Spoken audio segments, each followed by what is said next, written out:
Hey guys, welcome back. Today we're talking about friendships, specifically on how friendship shift when you start doing deep healing work. If you notice that some friendships feels different or difficult as you've grown, or if you're struggling with losing friends as you change, this episode is for you. How healing changes friendship. When you start healing, setting boundaries, developing self-awareness, changing patterns, your friendships inevitably shift. Some friendships deepen. When you become more authentic, some friends meet you there, and some relationships become richer and more real. Some friendship phase when you outgrow old patterns. Some friends who were tied to those patterns naturally drift away. Some friendships end. Sometimes the friendship was based on shared dysfunction, and when you heal, there's nothing left holding it together. This is normal. It's also painful, but it's a part of growth. Why friendships change. Your needs change. When you're healing, you need different things from friendships: reciprocation, emotional depth, respect for boundaries. Friends who can't offer that no longer fit. Your tolerance change. Behaviors you once accept, being the only one who listens, tolerating disrespect, accommodating others constantly, you no longer accept. Your values clarify. As you heal, you get clear on what matters to you. Friends who don't align with those values feel increasingly misaligned. Your energy shifts. Healing requires energy. You have less tolerance for draining, one-sided, or drama-filled friendships. You threaten the status quo. When you change, it holds up a mirror to friends who aren't changing. Sometimes they resist your growth because it's uncomfortable for them. Types of friendships that struggle. Trauma-bonded friendships. Friendships built primarily on shared pain or dysfunction. When you start healing, the foundation crumbles. One-sided friendships. You do all the emotional labor. When you stop, there's nothing left. Enabling friendships. Friends who enable your unhealthy patterns or vice versa. When you stop participating in patterns, that friendship struggle. Surface level friendships. Friends you only talk to about shallow things. As you get more authentic, these friendships feel increasingly hollow. Competitive friendships. Friends who need you to stay small so they can feel big. Your growth threatens them. My friendship shift. When I started therapy and healing work, my friendships went through major shifts. Some friends were incredibly supportive, celebrate my growth, met me in deeper places, respect my new boundaries. But some friends resist. One friend in particular got angry when I started saying no to things. She'd always relied on me to drop everything for her, and when I stopped, she accused me of changing and not being there for her anymore.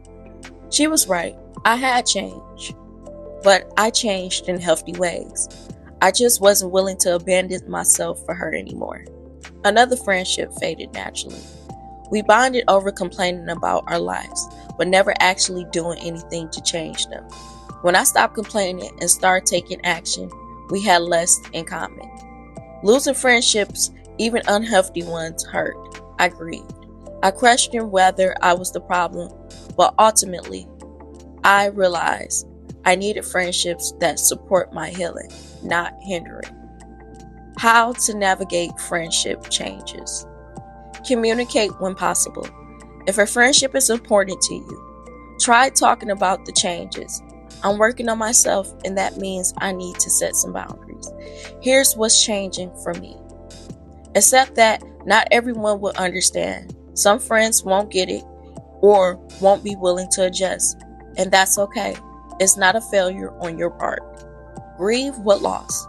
Even unhealthy friendships represent time, memories, and connection. It's okay to feel sad about losing them. Don't shrink yourself to keep people comfortable. Your growth is much more important than maintaining friendships that require you to stay small. Recognize the difference between growing apart and being abandoned. Sometimes friendships end not because anyone did something wrong, but because you're on a different path now. Give friendships space to evolve. Sometimes a friend needs time to adjust. Not every friction point means the friendship is over. Trust that new friendship will come. As you change, you attract different people who align with who you're becoming. Be the friend you want. Model the kind of friendship you want. Reciprocation, honesty, respect, depth. You'll attract friends who value that. Let go with love. You can release a friendship while still appreciating what it was. You don't have to villainize people to let them go. Find new friendships as an adult. Making new friends as an adult, especially when you're doing healing work, can be challenging, but also rewarding. Look for aligned communities, therapy groups, support groups, workshops, classes, places where people are also working on themselves. Be authentic from the start. Don't hide who you are or what you're working on. The right people will appreciate your authenticity. Invest in depth over breadth. You don't need tons of friends. You need a few genuine ones. Be patient. Deep friendship takes time to develop. Don't rush it. What healthy friendships look like. As you heal, your standards for friendships should rise. Healthy friendships include reciprocity. Both people give and receive support. Respect. Boundaries are honored. Differences are respected. Authenticity. You can be yourself without performing. Growth supportive. Friends celebrate your growth, not resent it. Accountability. Friends gently call you out when needed, not to criticize, but to help you grow.